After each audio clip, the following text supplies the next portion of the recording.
that's one thing that it will bring anyone down, because it can just be started on an allegation. Right. Well, he touched this young girl in an inappropriate way. And no matter what you say, you're guilty. Yeah. You're automatically guilty. Yeah. And they've been using that against our leaders since day one. And you would think by this time we would wise up at least to the point to say, you know what? Maybe there's something else to it. Maybe they're not telling us the whole story. Maybe there's something else behind this that they don't want us to know about that's not altogether true. Well, the only black leader who I've seen that came out in defense of Dr. York was Tyrone Brooks. Mm-hmm. Why do you all think that this particular issue has not been picked up as a black issue, as a racism issue, and that leaders in the state of Georgia, black leaders in the state of Georgia, have really not been on Dr. York's side, picking up the banner and saying, you know, well, this is racism, blah, blah, blah. Why do you think that is? I just want to, if I could address it for a second. The reason why that black leaders, when you use the word child molestation, when that's put on in the forefront, child, everyone can relate to a child.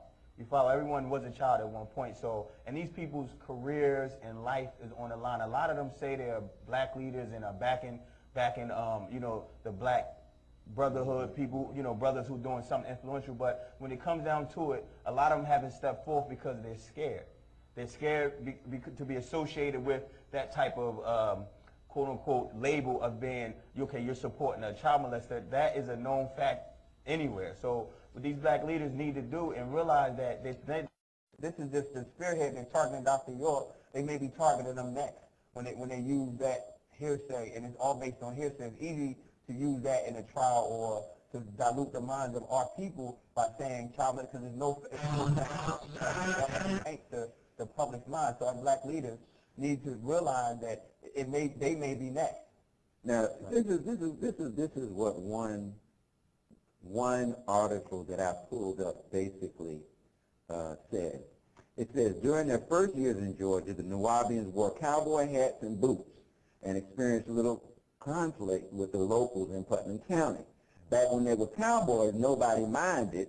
That didn't bother anyone, a Nuwabian spokesman told writer Stephanie Ramage in 1999. But when they became Egyptian, that they couldn't stand, and that you adopted Egyptian costumes and started building pyramids and obelisks at the Tamaray compound, and the group flouted county laws by not obtaining building permits and refusing to let inspectors on the property. Okay, I'd love to address this one because I'm the agent for the 476 acres. So I was the one directly dealing with what was going on in that planning and zoning office since literally around 1997. What people need to realize from that article is that they're literally trying to make Dr. York the blame for the fact that blacks are all over the planet.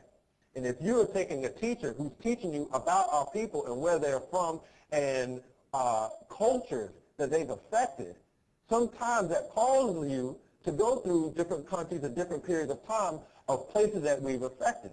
And in this situation, when we came on the scene in 1993, we wore what appeared to be cowboy clothes, but we are Native Americans. People don't always realize that, and they think just because you look Negroid to them that you couldn't possibly be Native Americans. They're confusing Native Americans with American Indians. And our chief, which we refer to him as our chief of the Atlantic Native American Moors of the Creek Nation, is Dr. Malachi Z, who we affectionately refer to as Chief Black Thunderbird. He was a Native American, and so were we after we traced our lineage back and saw that we had that link in. So what people don't realize is that Native Americans dress in Western wear. Right. They want you walking around with big feathers and tomahawks and all of this other stuff, but that's only because they're basing it off of a media perception of what Native Americans do and dress like. Those are ceremonial dresses. Average every day, they wear boots, they wear hats, they wear the whole thing that the cowboys took and stole. And eventually, during the time that we were going through different spiritual ceremonies, which is designed for everybody. He himself, you know, as far as Christianity, that's, you know, his way of life, but Jews are welcome, Hebrews are welcome, Muslims are welcome, And atheists are welcome. Anybody who is for peace and for a peaceful way of life. Now let's get back to the trial because I asked you a question and you did not answer it.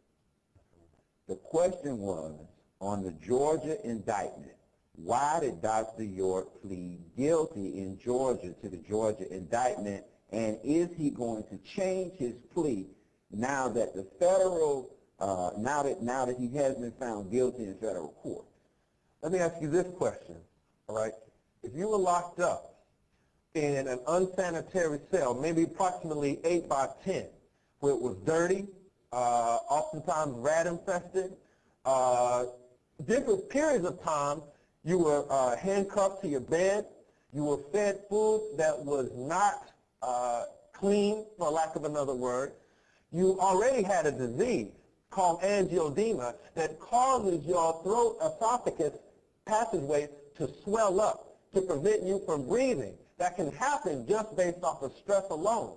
You were forced to walk backwards while you were blindfolded so you wouldn't be able to see other things that were going around in the facility. You were made to being woken up at 2 or 3 o'clock in the morning, where the point where you could never get a sound sleep through a period of night. And you were also told that this happening day in and day out was also happening to your wife, and it was happening to 3 other co-defendants who were females who had children out in the world who needed to be tended to. And if someone came to you and said, Mr. Brother Williams, you know, all of this that you're going through would change if you would just become a trophy for Sheriff Howard Richard Sills of Putnam County, who's been going after you for over 5, 6 years now. If you take this plea and stop being so selfish and lay your life down on the line, your wife will be allowed to go free. These other co-defendants will be allowed to go free. They'll be able to go back to their families, go back to their children who are still young, and you just be that sacrifice for them. Sacrifice for your people. We will leave them alone and go on about our business like it's another day. What would you do? So you're saying that there was an aspect of Torture. Psychological torture. Exactly. And there are complaints that's being taken up by the United Nations currently as we speak, just from those situations, just from the situations where they refuse to allow his personal doctor in to see him, Dr. William Thompson. Now, Dr. York's wife pleaded guilty also. Yes. Now, in her case, why did she plead guilty? Her guilty plea, first of all, a lot of the co-defendants' plea was an Alford plea. And what an Alford plea means is that you're a first-time offender. We're just saying, we just want a guilty plea out of you. Right. You're not going to do no time. You're going to go out, you know, we'll maybe give you a couple of years probation. It's going to get erased from your record. It's just basically a formality, just to give us the satisfaction of going back to the public and saying she pled guilty, or they pled guilty. You understand? There's no real substance to it other than the prosecution gets to come out of it looking good. Okay. I invite you to call in. The number is 770-559-2999. We are going to take a short PSA now, and after that we're going to come back with 2 of the alleged victims of Dr. York and speak with them. So we'll be back in a few. Stay with us.